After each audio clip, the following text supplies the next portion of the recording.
Bill, I often find that people misunderstand or misrepresent the omni attributes, and that is, they tend toward saying that God's omniscience and His omnipotence and so on mean that He can do absolutely anything.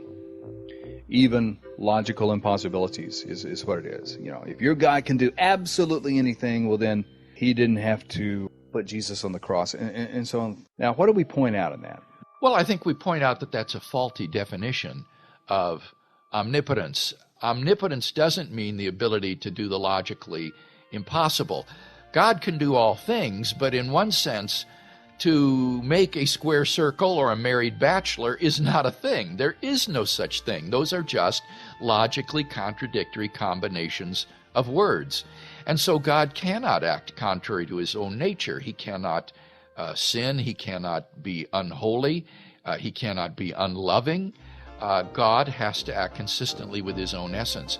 So it's just a faulty concept of omnipotence. The attribute of omnipotence means that God is capable of doing anything which it is logically possible for Him to do consistent with His own nature. And there are some other caveats on that one might add of a technical philosophical nature. These are discussed in Thomas Flint and Alfred Freddoso's paper Maximal Power, which is reprinted in my anthology, Philosophy of Religion, for any philosophy students out there who want a more nuanced and philosophically correct definition of omnipotence. But the rough idea is that God can do anything that's logically possible for Him to do.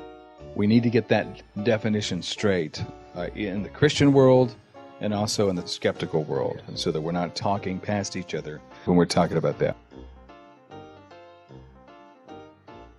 Can God display or disobey logical truths? I'd like to use Dr. Quim's example. For example, can He create a stone too heavy for Himself to lift? No. I would say God cannot do logically impossible tasks. Okay, then my following question is, how is God all-powerful in that? Well, because omnipotence is not defined as the ability to do that which is logically absurd. In one sense, to do a task that is logically impossible is not a task at all. That's just a self-contradictory combination of words.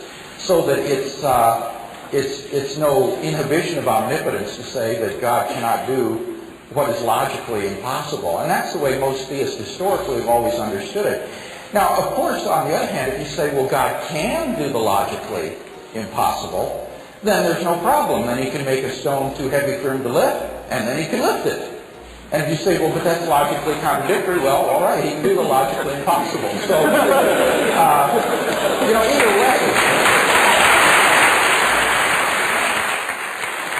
either way, it doesn't seem to be, I think, an inhibition of God's power.